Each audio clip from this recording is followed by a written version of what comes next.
Hai guys, tahu nggak sih program inovasi perusahaan kita? Mau tahu? Yuk, check this out. Tahun 2023 ini, PT Pos Indonesia punya 13 program inovasi yang semuanya udah ada di RKAP. Ada 7 bidang inovasi nih, dari bisnis, product and channel, proses, teknologi, human capital, organization, dan culture.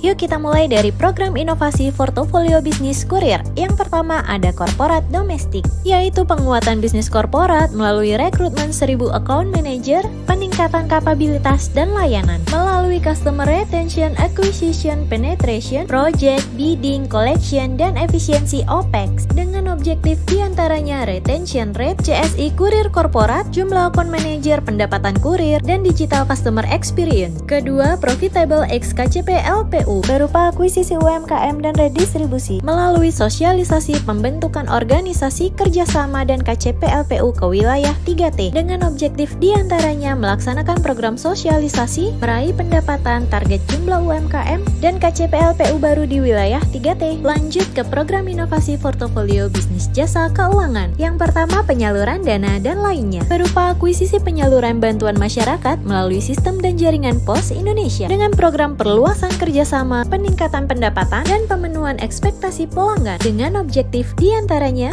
pendapatan, fund disbursement, baterai, payment, remitensi, dan filateli. Yuk semangat yuk! Lanjut yang ketiga adalah bisnis agregator, yaitu akuisisi dan kolaborasi untuk pengembangan bisnis digital payment Posfin melalui perluasan kemitraan, peningkatan kualitas operasional, interaksi customer, dan peningkatan kepuasan pelanggan dengan objektif diantaranya pendapatan Posfin, produktivitas pegawai organik Posfin, produk digital payment, pencapaian SLA dan CSI Posfin. Lanjut ke bisnis fronting berupa pengembangan layanan fronting untuk payment, investment, kredit, insurance, dan saving melalui program pengembangan platform, bisnis dan kolaborasi mitra strategis, dan pastinya pemenuhan ekspektasi pelanggan dengan objektif diantaranya menyediakan sistem fronting, meraih pendapatan, produktivitas, dan CSI. Gimana, seru kan programnya? Lanjut kita masuk ke program inovasi portofolio bisnis logistik dan properti. Pertama, logistik energi, yaitu penguatan 5K account management melalui program manajemen pelanggan, project bidding, and collection management dengan objektif diantaranya minimal 5K account management, meraih produktivitas pendapatan, dan proyek energi. Kedua, construction business partnership berupa pengembangan partnership yang profitable melalui program pra-partnership hingga eksekusinya dengan objektif diantaranya memenuhi SOP bisnis pendapatan properti dan CSI Post-Pro. Selanjutnya kita masuk ke program inovasi business development. Yang pertama program inkubasi dan transformasi berupa akselerasi untuk mendorong pencapaian target perusahaan melalui pengembangan riset dan bisnis, inovasi program kerjasama pemerintah dan BUMN, dan transformasi serta inovasi perusahaan dengan objektif diantaranya efisiensi beban perencanaan bisnis, kerjasama penelitian, pencapaian program transformasi dan inovasi, proyek tepat waktu, dan partisipasi pegawai pada penelitian. Kedua, customer experience untuk menjadi lebih baik pada setiap layanan POS, sosialisasi, komunikasi, dan pengukuran customer experience mindset, kesesuaian antara pelaksanaan dan rencana implementasi, serta pengukuran NPS dan survei lainnya dengan objektif diantaranya artefak, NPS, CSI, program, dan timeline customer experience. Ketiga, corporate action, yaitu peningkatan pertumbuhan non-organik melalui akuisisi merger strategic alliances dengan mengeksekusi DS, Poslog, Posfin, konsultan menjadi logistik, proposal, dan visibility untuk corporate action dengan objektif diantaranya eksekusi DS, project tepat waktu, integrasi, dan corporate action. Last but not least, program inovasi dengan bisnis partner, human capital management, operasi digital service, dan internal audit. Pertama ada re-engineering human capital service berupa implementasi platform dan service proses melalui penyusunan, implementasi, dan tentunya efisiensi OPEX dengan objektif diantaranya mengintegrasi semua aplikasi dalam super app, mencapai indeks UX score, employee satisfaction, engagement, memenuhi SLA pelayanan, dan realisasi OPEX. 2. Automation and modernization berupa modernisasi proses bisnis dan infrastruktur menggunakan teknologi otomatisasi dengan reformulasi model operasi, modernisasi proses bisnis, serta pengembangan kurir core system dan platform dengan objektif diantaranya menyediakan standar waktu proses, mencapai target pendapatan, proses lebih cepat, dan otomatik routing. Ketiga, audit and control, yaitu pemanfaatan sistem audit preventif yang profesional, efisiensi, dan efektif. Dengan menyelenggarakan sistem audit, monitoring TL, survei kepuasan, capacity building pegawai, serta efisiensi OPEX, dengan objektif diantaranya menyediakan sistem audit, CSI Auditor, sertifikasi pegawai, dan realisasi OPEX. Ikutin ya, ayo bersama sukseskan transformasi dan inovasi Pos Indonesia tahun 2023.